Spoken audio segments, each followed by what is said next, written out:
in a company running basic utilities in our country, such decisions have to be made by a national, Chinese national. Bakit hindi po ba ito pwede pagkatiwala sa Pilipino? Pati po ba yung pagbibili ng lupa? Sila na rin po ang magdidesisyon? Sila din po ang mag-a-approve? Bakit po ganon? Ganon niyo po ba pinatatakbo ang NGCP? Na maaari at posibleng mangyari, considering that we have now an issue with China in the West Philippine Sea.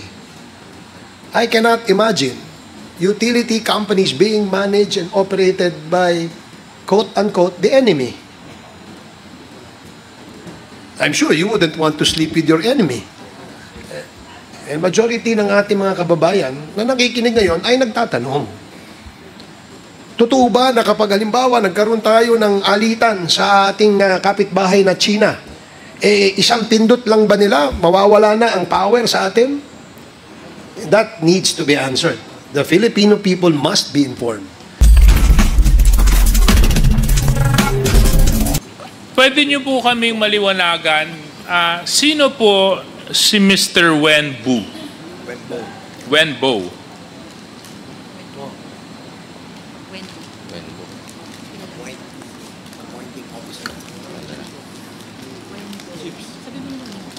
Wenbo. Sino po si Mr. Wenbo? Your Honor, as for myself, I do not know. I will let Mr. Ireño answer for that question, Mr. Chair. Mr. Chairman, the reason why I ask who this individual is because I have documents here from NGCP addressed to the president of the company from their chief technical officer, whose name is Wenbo. And the subject of the document is request for approval of authority to purchase lands and land rights using the preferred valuations for EB Magalona, Bacolod for a 230 kilowatt transmission line project, part of the Cebu Negros Panay Backbone Project, Stage 1. So, kaya ko po kanina tinatanong kung paano at yung proseso ng pagdadaan ng proyekto at tinatanong kung sino yung mga nag-head ng bawat opisina na yon. Nakakapagtaka po, bakit hindi nyo po pinangalanan itong si Mr. Wenbo? At mukhang si Mr. Wenbo din ang nagre-request sa mga acquisition ng mga proposed site expansion ninyo, hindi lamang dito sa Negros Panay Backbone, pati po sa Las Piñas sa Bote Substation. Pangalan niya rin po.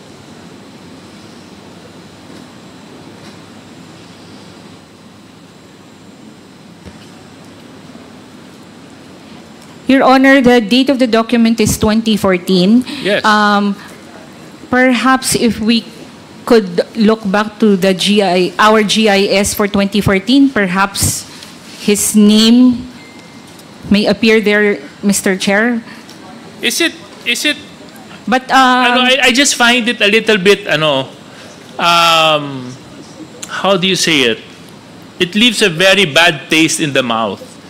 That even to decisions of this nature in a company running basic utilities in our country, such decisions have to be made by a national, Chinese national. Bakit hindi po ba ito pwede pagkatiwala sa Pilipino? Pati po ba yung pagbibili ng lupa? Sila na rin po ang magdidesisyon? Sila din po ang mag-a-approve? Bakit po ganon? Ganon nyo po ba pinatatakbo ang NGCP? Kasi una, lumalabas, ang pinaka nagpapatakbo nito, dayuhan, as chairman. Tapos pati itong mga desisyon na maliliit na pagpapabili ng lupa, pag-expand ng mga acquisitions ng mga backbone ninyo, dayuhan pa rin po magdedesisyon. Ano na po nangyari sa Pilipino? Ano nangyari na po sa Pilipinas? Mr. Chair, ako ngayon, ang masasabi ko, hindi po ganyan yung proseso. Wala pong Chinese executive or managerial, holding managerial position. So, ito po, 2014, if we may be allowed to shed more light on this, kasi po, hindi ako familiar sa dokumento, Mr. Chair, but, and as I have said earlier, I came in 2019,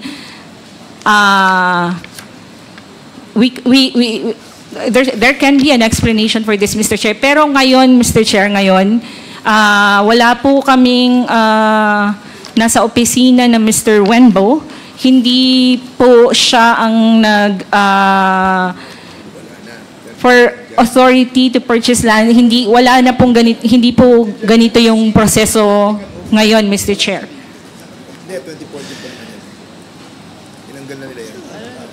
Well, you know what, Mr. Chair, madaling sabihin yun, but of course, documents don't lie. And we find ourselves in a very peculiar situation right now where sovereignty is a very sensitive topic in our country. Right now, just across Zambales, where Congressman Jay Kong-hoon represents, we spotted again one of the largest Chinese warships. So are they actually really in our seas, or are they actually in our system? Are they even deciding certain decisions that should be left for Filipinos to decide? These are issues that are very sensitive to me, Mr. Chair, dahil ang maapektuhan po dito ay bawat Pilipino. A lot of questions that has to be answered by DOE. The next interpreter is the Honorable Ace Barbers. Sir. Thank you, Mr. Chair. Most of the questions that I'd like to ask have already been asked by Deputy Speaker J.J. Suarez. But just following the issues that he raised on the very concerning and very alarming, there seems to be a control by the Chinese nationals in the operation of the NGCP. Kaya earlier, I was asking if the shareholders' agreement was submitted to the committee, because most of my questions that I'd like to propound are based on the information that is stipulated in that agreement. However, in the absence of that, I'd like to pursue the issue where in this corporation there seems to be total and full control of the Chinese nationals. Tanong ko lang sa NGCP, no? Sa maraming pagkakataon, kapag tinatanong who controls, operates, and manage the NGCP, ang lagi pong sagot ay Pilipino. Tama po ba yan? Tama po, Your Honor. Okay. So, pinaninindigan ninyo na ang merong management, control, and nag-ooperate ay Filipino. Opo, Your Honor. So, ang ibig sabihin po ba nito na ang Pilipino ay siya yung may desisyon, yung kumbaga huling pa siya doon sa mga decisions that the NGCP makes? Opo, Your Honor. Okay. So, Pilipino lahat yan? Opo, Your Honor. Okay. Kasi kanina, nabanggit ni Congressman Suarez na doon sa desisyon sa pagbili ng lupa, paghingi ng approval, ang nagre-rekomenda ay ang isang Chinese national. So, that's the reason why I said earlier, this is very concerning and alarming. Bakit sila yung nagdidesisyon? Eh, di ba dapat Pilipino ang nagdidesisyon dyan? But sabi nga, gaya nga ng sinabi mo, eh, Pilipino ito, no? Doon sa mga nakaraang hearing, lagi po natin ini-emphasize that Filipino control in the transmission network ng Pilipinas ay napakahalaga because marami pong isyong nakaakibat dito. At ang pinaka-importanting issue dito ay yung national security. Tama po ba? Do you agree with me? I agree, Your Honor. So you agree with this representation that full control, full management of the transmission, national transmission, must be in the hands of patriotic Filipinos. Nag-agree po ako, Your Honor. Nag-agree kayo dyan. Sige. So, matanong ko lang, ano ba sa inyong pananaw ang relasyon ng transmission network sa national security? If I may be educated, Mr. Chair. Sa inyong pananaw, sa NGCP, ano ang relasyon nito? Anong kahalagahan? Napakahalaga po, Your Honor.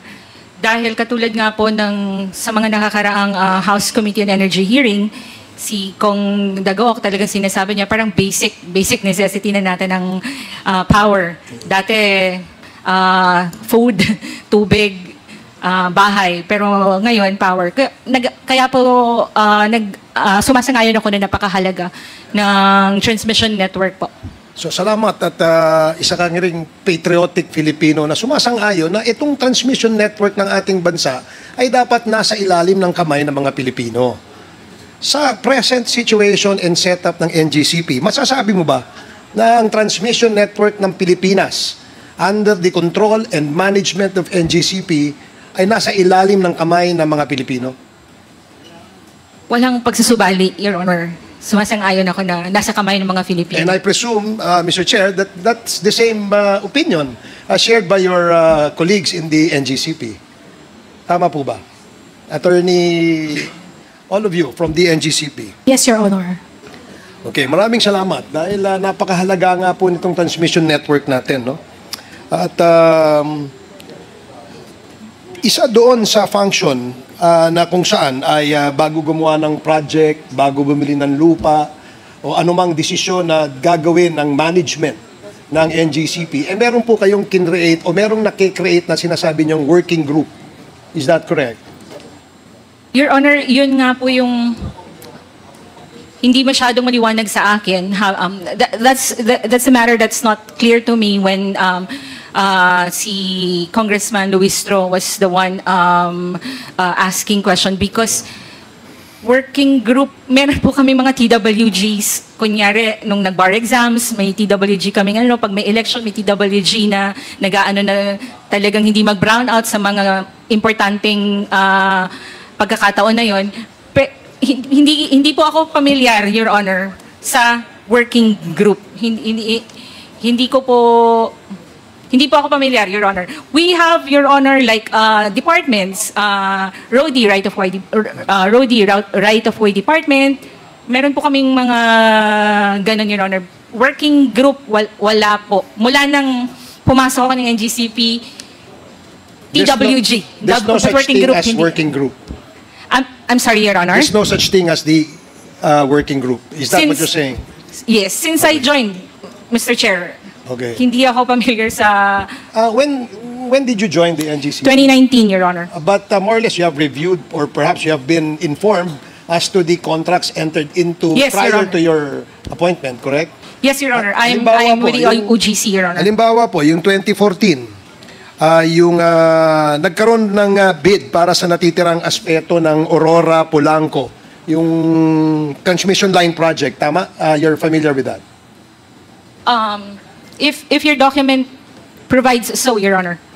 Yes, kasi nga, napakahalaga because this is the information that was shared with us wherein this working group plays a very vital and important role.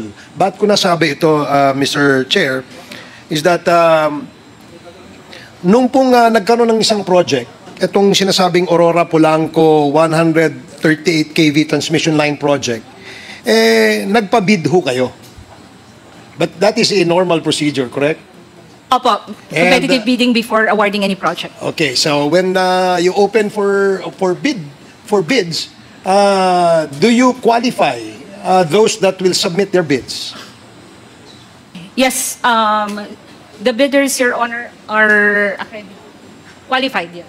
Okay, so I am also sure and certain that in this particular project which I mentioned, is that may nag-submit na mga bids sa inyo. And doon sa mga nag-submit ng bids, karamihan po ay Chinese-owned companies. Are you aware of that? Pagpaumanhin po, Your Honor, I'm not aware dyan sa particular po na minimension nyo. Or perhaps it may help us to determine whether these companies are really those that submitted their bids in this particular project. Can we ask the Secretariat to show the slide of these Chinese companies who joined the Aurora Polanco transmission line project?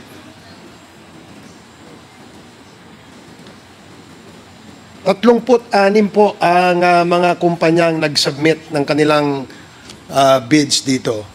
At lumalabas dito sa mga bid na ito ay mahigit kalahati ho ay puro China o Chinese-owned bidders o Chinese-owned companies. Now, bakit ko sinasabi to, no? Na ano bang importansya, no? Okay lang naman ho siguro kung mag-bid ang isang Chinese company kung wala hong bidder mula sa Pilipinas. Do you agree? Opo. Okay. So, dun ho sa mga bids, sino ho nag-evaluate ng bids? Sino nagsasabing mananalo ito, matatalo ito, hindi nagka-qualify ito? Sino ho yan? Meron po kaming department, Your Honor, at yung most advantageous bid, yun po yung mako-consider for an award, Mr. Chair. Can you repeat that, please? Meron po kaming department that who evaluates kung ang most advantageous bid, Your Honor, sa kanya po maa-award yung project, Your Honor. Base sa amin kasing information, ang nag-evaluate o yung membro ng evaluation, bid evaluation, nag-submit ng bid evaluation report on this particular project ay si Mr. Yuan Mingjun at si Mr. Chen Changwei. You're familiar with those names? I am not familiar with those names, Your Honor. Yes, I agree because you were not there yet. No, this was 2014 project. So for those who were already there in 2014, you're familiar with these names? Your Honor, I have been in NGCP since 2011 but I'm not familiar with those names. So yung hindi ho totoo na meron pong nag-evaluate na by the name of Mr. Yuan Mingjun at Chen Chingwei. Again, as I repeat, Your Honor, I'm not familiar of those names. But as mentioned by Attorney Malyari, we have a department which evaluates the bids submitted by different bidders and recommend the award with the most advantageous bid, Your Honor. Based on the documents that we have, it seems that the approval, the evaluation of all these bids are done by these two Chinese nationals. Which again, I would like to raise this point that this is quite alarming and concerning. Kanina, sinabi natin yung pagbili ng lupa, Chinese ang nagdidesisyon. Yung pag-implement ng project, Chinese ang nagdidesisyon. So, again, can we ask the Secretariat to please flash on the screen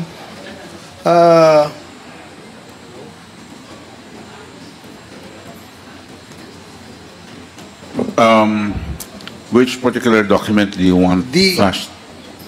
I think yan yun. These Thank are you the very bidders, no? These are the bidders doon sa project which I specified, no? And in the next slide, it will show, can you show the next slide? So, majority po ng mga kumpanyang ito ay China-owned corporations. So, the next slide, please, Secretariat.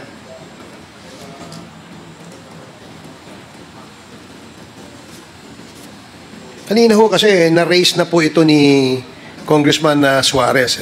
And when he raised this issue of Chinese nationals being involved in the decision-making of the NGCP, did not just raise eyebrows, so to speak, but also ito ay isang national security vulnerability sa tingin ko na yung mga importanteng desisyon ng NGCP ay nasa kamay ng mga dayuhan. So, yung next slide will show what I was mentioning earlier, yung sinasabing working group. No? Wherein itong si Mr. Yuan Mingjun at saka si Cheng Changwei, the chairman and the alternate chairman of the working group, no, are the ones deciding. So, ayan, yung name na ayan, that's July 11, 2014, the so-called working group, the chairman of that is Yuan Mingjun, and the alternate chairman is Chen Changwei. So, as you said earlier, you're not familiar with this document, but perhaps ma'am, maybe you're familiar with this since you were there already in 2011. Your Honor, I'm not familiar with this document. So, you're not familiar with that. So, dalawang bagay lang ito. Yung research namin at yung base sa dokumentong sinasubmit nyo sa amin ay yun mga information that we'd like to be clarified on. That's why we ask these questions to you. Now, earlier, tinanong natin yung systems guy ninyo kung ano yung procedure, no, para i-shut off, i-turn on or i-turn it off yung buong power system. At sabi niya, ang in charge lang doon ay yung duty manager. If I remember it correctly, there's just one person or maybe 2 or 3 of them who are in control of the shutting down or the turning on of the system. To me, and I'm sure my colleagues will share my apprehension, na nakakatakot ito. Nakakatakot ito. And this is, again, something that we should really correct and we should look into, Mr. Chair. Now, other issues that were raised earlier by Kong Dan Fernandez were quite alarming too, no? Especially dun sa violation sa Section 8. But listening to the NGCP, definitely the first reaction is to deny, no? And to, short of saying, disagreeing with the observation of Congressman Dan Fernandez. And we respect that. It's just that we're all here para ayusin itong sistemang ito at hindi mangyari yung kinakatakutan natin na maaari at posibleng mangyari considering that we have now an issue with China in the West Philippine Sea. I cannot imagine utility companies being managed and operated by, quote-unquote, the enemy. I'm sure you wouldn't want to sleep with your enemy. And majority ng ating mga kababayan na nakikinig ngayon ay nagtatanong. Totoo ba na kapag halimbawa nagkaroon tayo ng alitan sa ating kapitbahay na China, isang pindot lang ba nila, mawawala na ang power sa atin? That needs to be answered. The Filipino people must be informed. They need to know kung ito ay posibleng mangyari. Pero sa sagot kanina, parang posible. Parang posible. Unless you have a better reply to that question, ma'am. Mr. Chair, nandun ako sa likod nung kausap niyo si aming Mr. Clark Agustin. Yung scenario niyo po kasi na bigay sa kanya is si terorista na sa kwarto na.